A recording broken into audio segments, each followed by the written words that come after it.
पूर्व पीएम अटल बिहारी वाजपेयी की जयंती पर लखनऊ पहुंचे पीएम मोदी। राष्ट्र प्रेरणा स्थल का लोकार्पण किया। अटल जी की 65 फीट ऊंची प्रतिमा का अनावरण भी किया। अटल जी की प्रतिमा के साथ दीनदयाल उपाध्याय और श्यामा प्रसाद मुखर्जी की प्रतिमा का भी अनावरण। लखनऊ के वसंत कुंज में 65 एकड़ में फैला है राष्ट्र प्रेरणा स्थल। राष्ट्र प्रेरणा स्थल के लोकार्पण के बाद पीएम बोले, लखनऊ की धरती नई प्रेरणा की साक्षी बन रही है। अटल जी ने भारत की गौरव और अस्मिता की रक्षा की। प्रधानमंत्री मोदी बोले, हमारा घर, हमारा हर पल, हर कदम राष्ट्र निर्माण को समर्पित। सबके प्रयास से ही विकसित भारत का संकल्प सिद्ध होगा। पीएम बोले, पिछले 10 साल में करोड़ों लोग गरीबी से निकले। हमारी सरकार ने पीछे छूटे लोगों को प्राथमिकता दी। हर व्यक्ति तक विकास पहुंचना ही लोकतंत्र है। प्रधानमंत्री का इशारों में विपक्ष को नसीहत, कहा, बिना भेदभाव के काम करना ही सच्चा सेक्युलरिज्म। पंडित दीनदयाल उपाध्याय का अंत्योदय का सपना मेरा संकल्प।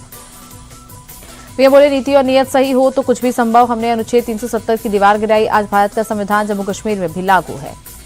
गांधी परिवार पर पीएम का हमला, कहा, पहले एक ही परिवार के नाम पर योजनाएं होती थी, आज हर महान विभूति का सम्मान होता है।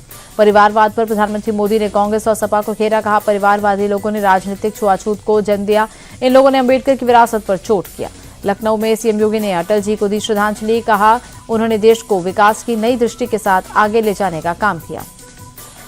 पूर्व प्रधानमंत्री भारत रत्न अटल बिहारी वाजपेयी की 101वीं जयंती। दिल्ली में सदैव अटल पहुंचकर राष्ट्रपति और प्रधानमंत्री मोदी ने दी श्रद्धांजलि।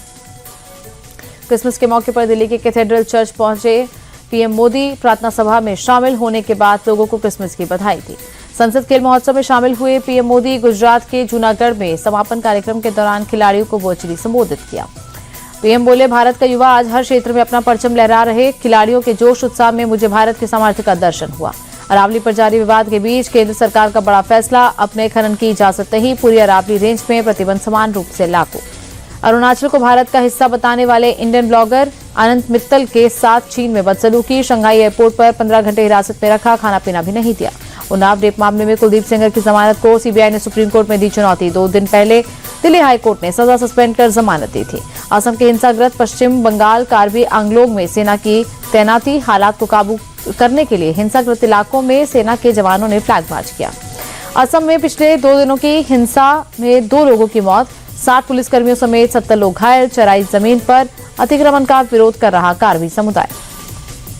अल-फलाह यूनिवर्सिटी को लेकर बड़ा खुलासा। ईडी की जांच में नेशनल मेडिकल कमीशन से जुड़ी इंस्पेक्शन और परमिशन की प्रक्रिया में फर्जीवाड़े के सबूत मिले। अल-फलाह के चेयरमैन पर परिवार की कंपनियों को अवैध ठेके देने का खुलासा। यूनिवर्सिटी फंड से जमीन खरीदने और बच्चों के विदेशी कनेक्शन के भी सबूत मिले। एएमयू कैंपस में हाई स्कूल के शिक्षक की हत्या। नकाबपोश बदमाशों ने कंप्यूटर टीचर दानिश राव को नजदीक से 5 गोली मारी। सिविल लाइन्स थाने में एफआईआर दर्ज।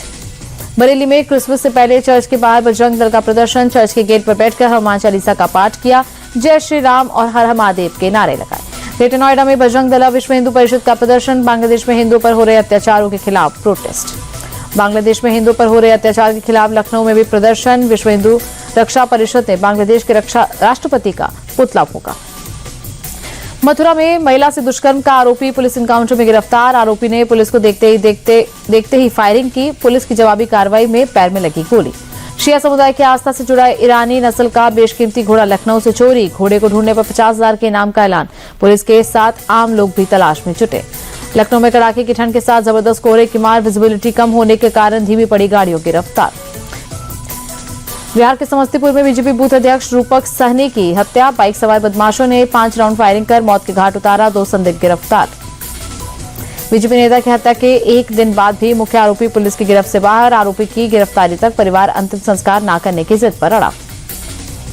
सुबह सुबह ताबड़तोड़ फायरिंग से दहला बिहार का मुजफ्फरपुर। रोहुआ इलाके में एक घर पर कई राउंड गोलीबारी। पुलिस आरोपी की तलाश में जुटी। पटना में जूस गाढ़ा करने के लिए खतरनाक केमिकल का इस्तेमाल। फूड सेफ्टी विभाग ने दुकान पर ताला जड़ा। मिलावटी पनीर परोस रहा रेस्टोरेंट भी सील। बिहार के रोहतास में अंग्रेजी शराब की बड़ी खेप बरामद। ट्रक में कपड़े के गट्ठर के बीच तहखाना बनाकर छुपाई गई शराब जब्त। ट्रक का ड्राइवर गिरफ्तार। बिहार के मुंगेर में नकली सिगरेट फैक्ट्री का पर्दाफाश। सिगरेट बनाने वाली मशीनों के साथ 4 देसी पिस्टल और 85 लाख कैश जब्त। पटना बीजेपी कार्यालय में अटल बिहारी वाजपेयी की जयंती पर फोटो प्रदर्शनी। उप मुख्यमंत्री सम्राट चौधरी और विजय सिन्हा ने श्रद्धांजलि दी। पूर्व पीएम अटल बिहारी वाजपेयी की जयंती पर मुंबई में कार्यक्रम। मुख्यमंत्री देवेंद्र फडणवीस ने अटल जी की फोटो प्रदर्शनी का उद्घाटन किया। महानगर पालिका चुनाव को लेकर फडणवीस का विपक्ष पर बड़ा हमला। कहा, राष्ट्रवादी शक्तियों के खिलाफ जिहादी मानसिकता तैयार हो रही। फडणवीस बोले, हमें जिहादी मानसिकता वाली ताकतों को कुचलना है। मुंबई नगर निगम पर भगवा झंडा लहराना ही अटल जी को सच्ची श्रद्धांजलि होगी। फडणवीस के जिहादी मानसिकता वाले बयान पर कांग्रेस का पलटवार। आमीन पटेल बोले, इनके पास कोई मुद्दा नहीं, ये सिर्फ चुनाव में समाज को बांटने का काम करते हैं। कर्नाटक के चित्रदुर्ग में भीषण सड़क हादसा, बस और लॉरी के बीच जोरदार टक्कर में 10 लोगों की मौत, हादसे में कई लोग घायल। तमिलनाडु के कुडालोर में बस और कार की टक्कर, हादसे में 9 लोगों की मौत। पुलिस के मुताबिक बस का टायर फटने के चलते हादसा हुआ। दिल्ली के नरेला में बदमाशों का हाफ एनकाउंटर, मुठभेड़ में 2 वांटेड बदमाश गिरफ्तार। फायरिंग कर भागने की कोशिश में दोनों के पैरों में लगी गोली।